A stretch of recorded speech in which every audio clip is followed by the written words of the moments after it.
Hi, everyone. Welcome to First and North. My name is Lou Canellis from Fox 32 in Chicago. Joining me this week on First and North, let's bring in the crew. The voice of the Detroit Lions, Dan Miller, is at Fox in Detroit. From Fox Milwaukee, Tim Van Boren. And from Fox Minneapolis, Pierre Nugent. All right, guys. Dan, I'm going to start with you, man. Lions dominated the Ravens last night, both sides of the football. And before I get to you, here's the scene in the locker room following the game. We did exactly what we said we needed to do, play complimentary freaking football, man. When we needed it most, every phase picked up the slack, man. That's how you win games against teams like that, man. And now you know what the barometer is like on the AFC. Man, I'll tell you what, Lions made a bold statement against a Super Bowl contender. This was a battle of heavyweights. Dan, you told me last week that the Lions did not forget the 38-6 butt whipping they received last year from Baltimore, and they played like it. Yeah, I don't think anybody will ever forget that one, Lou. That was one of those games that was really an anomaly in the Dan Campbell era where they were just out of it before it started. It was 28-0 before you could blink.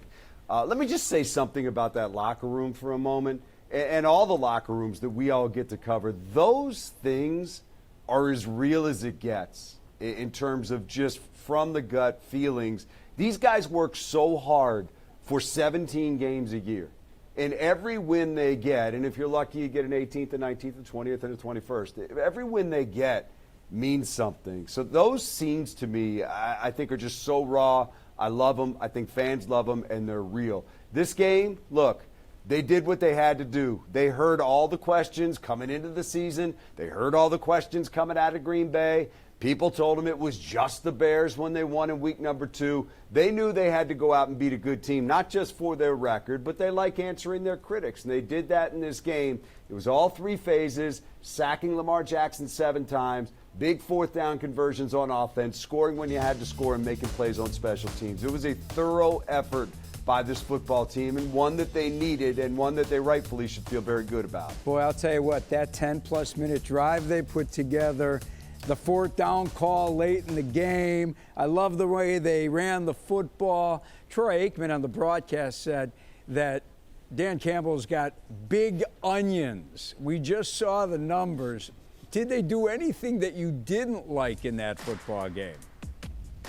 Not much. It'd be hard to pick something apart in that game. I mean, look, you don't see 7 sacks against Lamar Jackson coming very often. And again, let's remember, this was a pass rush that has been questioned by people. And then when they lose Marcus Davenport, again to injury, it was questioned even more. But it was a full team effort. Let's give some credit to Kelvin Shepard, the defensive coordinator, who designed a scheme to keep him contained. Guys stuck to their jobs, and they found Jackson often enough. It was going to be a difficult game regardless. And believe me, even though they won by 8 and they're up by 2 scores late in that game, it was the kind of game that felt like it was hanging in the balance for most of those 60 minutes, but they got it done. Lou, I can't pick apart anything that they did in that game that I would say, hey, be better next time. That's one that you say, you know what, let's look at the tape. Let's figure out maybe a couple things that we can clean up and move on to the next game against Cleveland. But you got a little bit of time to enjoy this one for a minute. Hey, Dan, you and I are buddies. Any way we can get David Montgomery back in a Bears uniform here?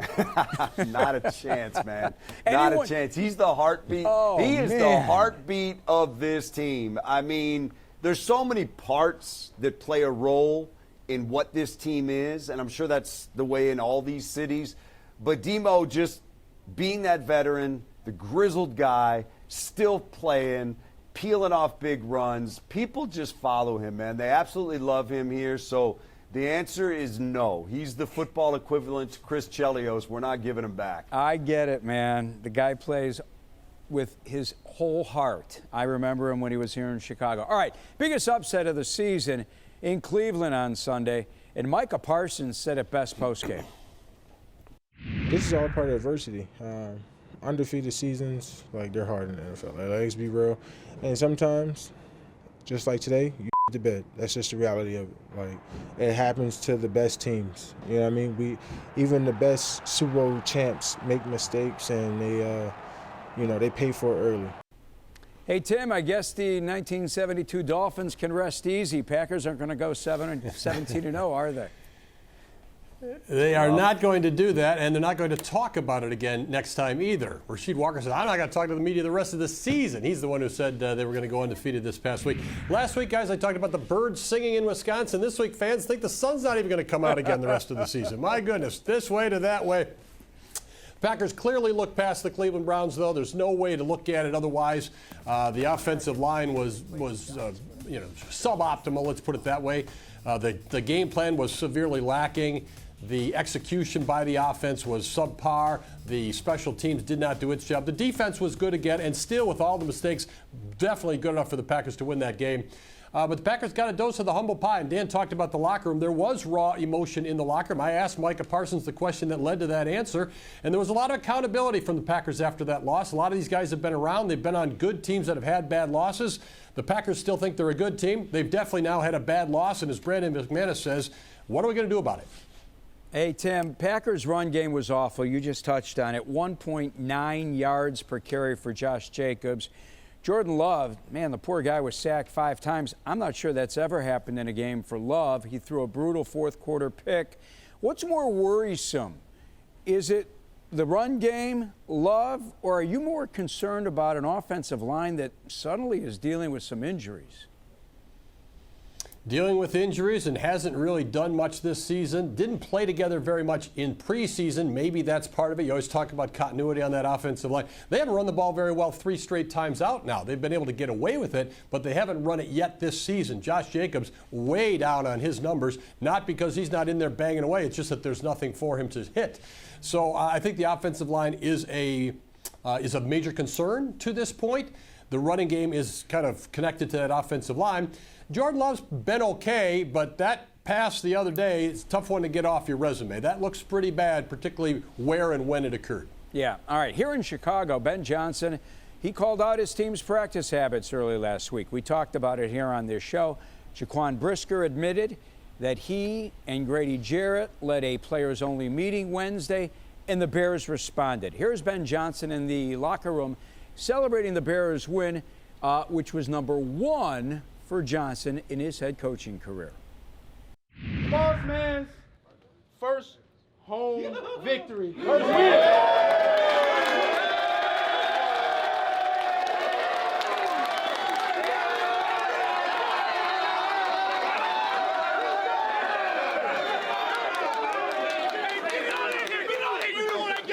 You know what I got. Repeat after me now. Good, better, best. Good, better, best. Never let it rest. Never let it rest. Good gets better. Good gets better. And you better get better. And you better get better. Bears on 3. 1, 2, 3. Bears. All right, guys, here's what I loved about the optic of that moment. I talked about it last night on our show, Chicago Sports Tonight Daily. Montez Sweat and Dayo Odeyingbo, they are right in the middle of that celebration. And veterans, all right, these guys are veterans on a defense that was shredded in Detroit. Ben Johnson publicly ripped his team's practice habits. Could have gone one of 2 ways. Maybe veterans whisper, hey, who the heck is this guy? Who does he think he is? He hasn't even won a game in this league as a head coach. Or veterans say, he's right. We know he's right. Let's get it together. Caleb Williams had a career day against a pathetic Dallas defense. He had a career high in passer rating and yards per attempt, and he threw 4 touchdown passes. Wasn't sacked in the game either. And by the way, how about this? A local Chicago institution, a place I have frequented at 4 a.m. many a times. The Wiener Circle said before the game, if Caleb throws 4 touchdown passes, they're giving out free hot dogs today. Look at the line today. Oh, my Lord. I will be there after the show. Jumbo dog on the grill, mustard, extra relish, tomatoes, cheese fries. It's my 4 a.m. stop, boys. Offensive line, terrific. First time in Caleb's career. The guy wasn't sacked in a game. Ben Johnson felt comfortable calling the flea flicker play. It was a beautiful day on the lakefront here in Chicago. We needed it. And when I say we, the organization, the players, and the fans. All right, Pierre. Where does the Isaiah Rodgers game rank amongst the best games in Vikings history? Well, it's no doubt got to be up there, Lou. Even when I was watching the game, I thought to myself, you know, I don't know if I've ever seen a performance like that. And then the NFL confirmed later on that you had, in fact, never seen a performance like that before. 2 forced fumbles, 2 defensive touchdowns. One of them was an interception return for a touchdown. It was a banner day, not just for Isaiah Rodgers, but really for this Vikings defense as a whole that just absolutely dominated Cincinnati from beginning to end. But Isaiah Rodgers, after the game, as you can imagine, Lou, all smiles knowing that he just did something no player in the history of the league had ever done before. Quite a performance. Yeah, he single-handedly outscored the Bengals offense with 2 defensive touchdowns. Kevin O'Connell meeting with the media yesterday, and he answered when we can expect to see J.J. McCarthy back. I think we saw, as phenomenal as he was getting prepared for the Atlanta game, he did miss practice that week. And when you're in the phasing of building up the 10,000 reps and 10,000 hours of what it takes to play the position at a very high level, which we know J.J. McCarthy is going to do, you can't cut corners on that. And that also doesn't require an answer on that question today. All right, answer it, Pierre. Are we not going to see him back until week 7? It's certainly looking that way right now, Lou. Even though he is traveling with the team, they do not expect him to play this Sunday when the Vikings are in Dublin to take on the Steelers. And like I said, even though he is traveling with the team, it's not looking like he's going to be back on the field anytime soon. They're leaving the door open for him to possibly be able to go in London when the Vikings take on the Browns in week 5. But right now, it's not looking likely that he'll be back on the field before week 7 when the Vikings host the Eagles. All right, can they keep winning with Carson Wentz at quarterback? Well, I think they can. And the one thing that we have to remember with Carson Wentz is, he didn't join this team until training camp was pretty much over. He was not in camp with the Minnesota Vikings. He has been here for less than a month. The numbers obviously don't wow you from Sunday's game against Cincinnati, but I don't think they're supposed to wow you in the first place. I think Kevin O'Connell did a great job making sure that Carson Wentz felt comfortable in this offense. Credit to Carson for learning this offense, a complicated one, as fast as he possibly could, and he did the job that everybody was expecting him to do. Keep the team afloat. Don't turn the ball over. He did exactly that, and I think this team certainly can move the ball up and down the field with Carson Wentz, and I think everybody is a little bit optimistic that he can keep the ship afloat until J.J. McCarthy comes back under center. All right, we'll find out. We need to take a timeout. Speaking of injuries, Vikings will be without their first-round pick for a couple of weeks, and the Packers left Cleveland battered and bruised. We'll have the details when we come back here on First and North.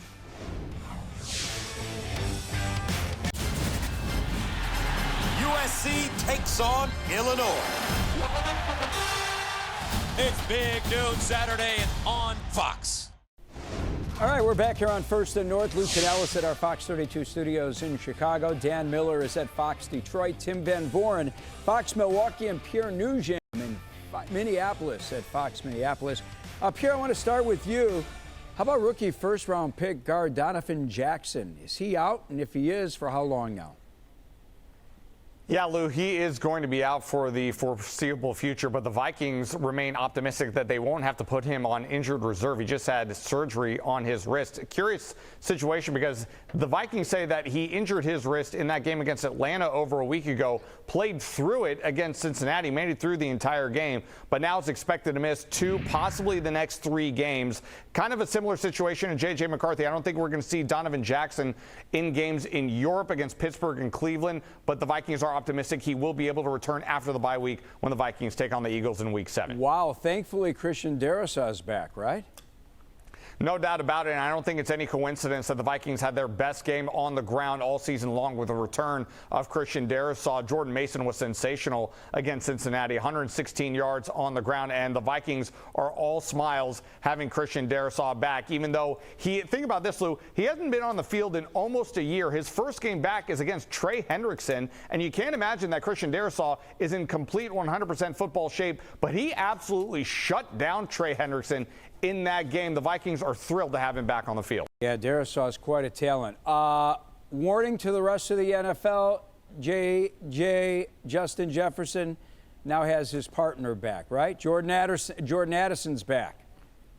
Yes, he is scheduled to come off of the suspension, missed the first 3 games of the season, and the Vikings could certainly use him. The Vikings, even though they call Jalen Nailor speedy, and he does have great speed, but the Vikings really haven't looked or have had really a vertical threat through the first 3 games of the season. Jordan Addison absolutely gives them that. Great route runner, great hands is Jordan Addison. He adds another element to this offense. So, yes, expect Jordan Addison to be back in the lineup this Sunday when the Vikings take on the Steelers. Let me bring back Tim from Milwaukee. Hey, Tim, Zach Tom, he comes back and plays just 1 snap against the Browns. What's his status for Sunday?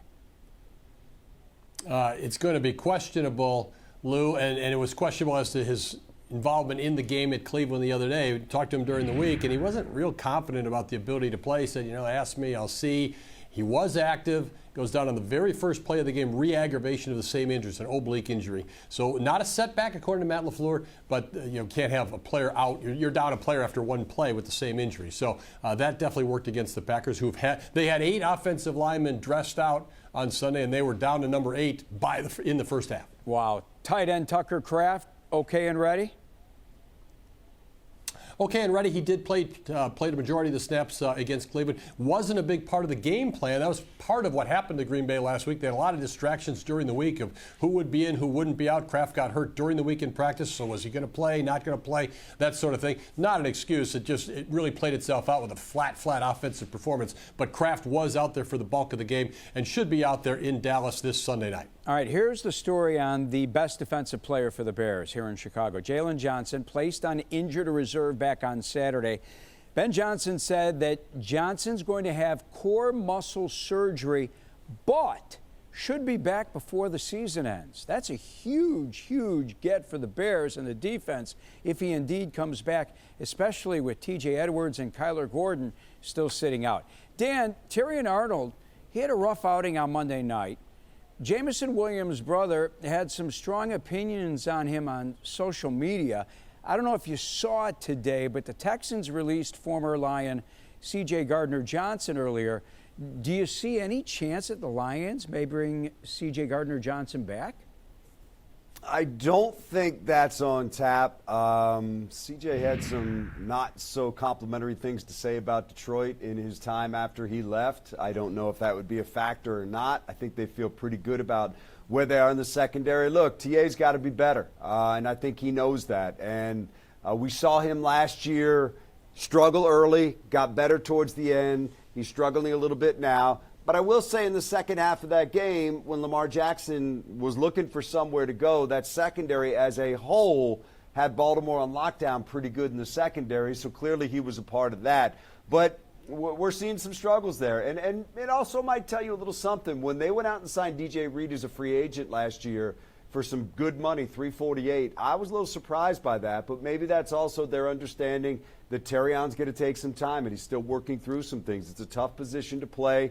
I certainly seemed like he was ascending last year. He's got to get back to that this year, and hopefully the second half of that game on Monday night will be an indication that he's headed in that direction. But he's under the microscope right now, and every team in the league is looking at the same tape, and that's the side they're going to go after until he proves he can handle it. Hey, Dan, I don't want Penei Sewell to get mad at me. We better give that offensive line some love, man.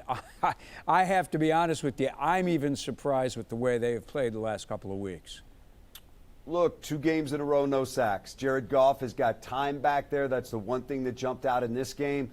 Baltimore was missing some guys. Matabike and Van Noy both weren't in there. But still, that's a very accomplished defense that can get after the quarterback. And the Lions gave Goff time to do what he was able to do. And look, Goff had never beaten the Ravens. He was 0-3 as a starter. He had never thrown a touchdown pass against the Ravens.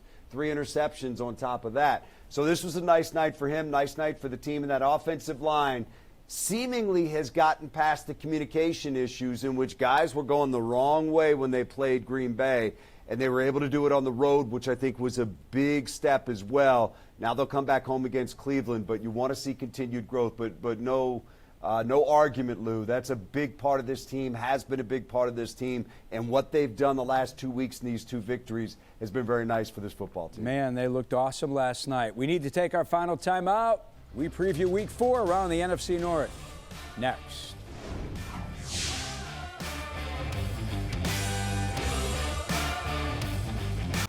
Football at noon. It's like clockwork. Shanghai, Rome, Paris, Lubbock. There is no time zone on Saturday. Look at these lunatics. These people need help.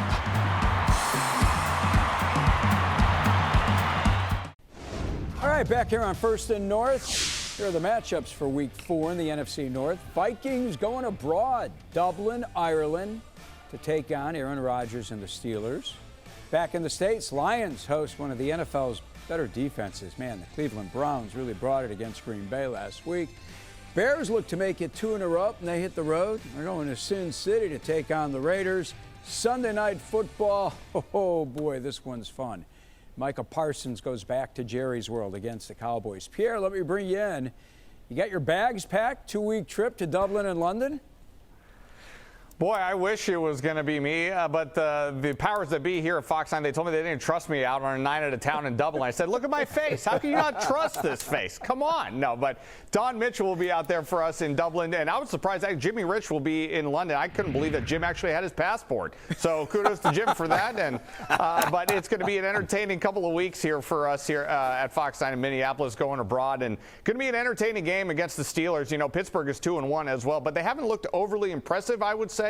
And if you go back to last year, Aaron Rodgers, when he was with the Jets, boy, Brian Flores' defense gave him all he could handle in that game overseas as well. So I know Aaron Rodgers probably hasn't forgotten about that, but I think the Vikings have a little bit of an edge here against Pittsburgh on Sunday. Hey, man, you better keep an eye on Dawn. I worked with Dawn here in Chicago. So how about the Vikings, a perfect 8-0 in international games? How? Why?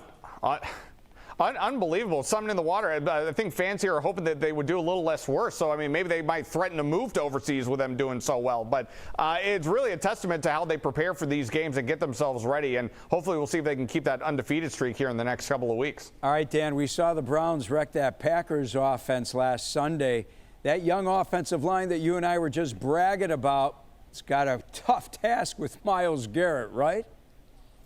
Yeah, I mean, he's one of the best players in the league. He is a game wrecker. He's a guy that changes a game in one snap. And usually what happens is I will bring him up to our head coach, Dan Campbell, and Dan Campbell would say, full marks, loves the guy, respects his talent, and then he'll say at the end, but I like our guys on the outside. And he's talking about Taylor Decker and Penei Sewell. And that'll be the matchup that we'll see, and they will have their hands full. And when it's him and Sewell, man, that's two of the best, which is a really cool thing to see. Look, this is Jim Schwartz coming back to Detroit. He's a terrific defensive coordinator. He's got them playing great. Probably good for Detroit that they beat Green Bay, obviously in the standings, but also because it gets your attention. You will not be sleepwalking into this one. Yeah, I'm glad you brought up Schwartz. Quite a guy, quite a coach as well. Tim, I am sure Micah Parsons will be ready to send a message to Jerry Jones, but this is really a get-right game for the Packers offense against that bad Dallas defense, right? I think you're right on two fronts there, Lou. Obviously, in terms of Micah Parsons, very emotional return to Big D, and the Cowboys have said they're not going to have any tributes to him, any special moments for him, so I'm sure that's under Micah's skin a little bit. As for the Packer offense, they do need to get right. They need to patch it up. Health-wise, they need to patch it up emotionally after what happened to them in Cleveland. Josh Jacobs says he feels sorry for the Cowboys. He said the team that's coming next, but we know that's the Cowboys because Green Bay is going to be very focused after what happened in Ohio. Oh, man. All right, Bears not favored in this game in Vegas. It's unbelievable. They are 1.5 underdogs right now, and they've lost 10 of their last 11 road games.